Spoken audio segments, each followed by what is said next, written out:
অতঃপর উপন্যাসের অনসাইড লাভারদের বলা কিছু কথা। লিখন শাহ।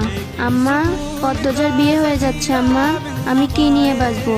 পদ্মজা আমাকে ভালোবাসলো না কেন আম্মা? তাকবীর দেওয়ান। ধ্বংসের শেষ প্রান্তে দাঁড়িয়েও আমি আমার ধ্বংসকারীকেই ভালোবাসি। তরু, জয় আমি তোদেরকে ছাড়বে না রে। শোন, একটু চিন্তা কর, আমি তোর ভালোর জন্যই বলছি। শোন, একটু সময় দে আমায়। ওই লোককে যে আমি কথা দিয়েছি কিল্লি সুজির হালুয়া বের করে দিব, এই কর্তব্যটা করতে দে। ওর আমি ছাড়া কেউ নাই রে, আমি না দিলে কেউ দেবে না, খাবেও না। আর বড় বেপরোয়া বেখেয়ালি লোক সে। মালা, তুমি আসলেই ভাগ্যবতী মেঘ।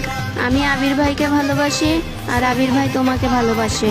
অন্তরা, ভালোবেসে মহত্ব সবাই হতে পারে, কিন্তু ভালোবেসে খারাপ কয়জন হতে পারে? আমি না হয় বন্ধুত্বের খাতায় খারাপই থেকে গেলাম।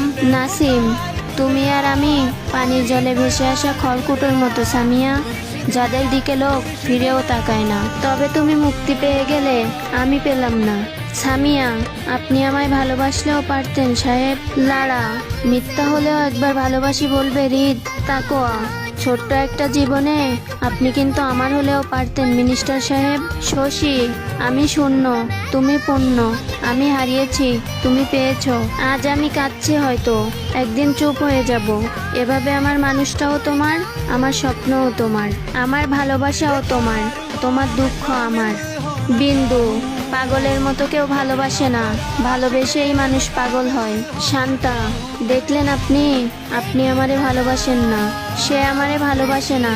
আপনি তো তারে ছিনিয়ে নিজের করে নিলেন, আর আমি হতভাগী তো ভিক্ষা চেয়েও আপনারে নিজের করতে পারবো না।